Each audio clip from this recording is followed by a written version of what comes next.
বিষ্ণু ইসলাম এটা খুব সুন্দর করে বলেছেন। ওনার কাজিন চাচাতো ভাই আব্দুল্লাহ ইবনে আব্বাসকে একদিন অনেক নাসিহা করছিলেন। করতে করতে এক পর্যায়ে তিনি বললেন, ওয়া আলাম, ইবনে আব্বাসকে বলছেন, ওয়া আলাম আন্না মা আসাবাকা লাম ইয়াকুন লিইখতিআক ওয়া মা আখতাআকা লাম ইয়াকুন লিইউসিবাক। আব্দুল্লাহ, জেনে রেখো, যেটা তুমি পাওয়ার এটা তুমি কোনোদিন হারাবা না। যেটা তোমার হওয়ার কথা ছিল ওটা তুমি কোনোদিন মিস করবা না।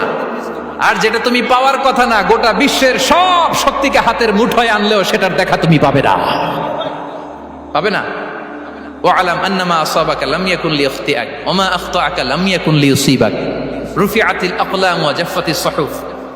আব্দুল্লাহ, রিজিক নিয়ে চিন্তিত হয়ো না, রিজিক নিয়ে পেরেশান হয়ো না।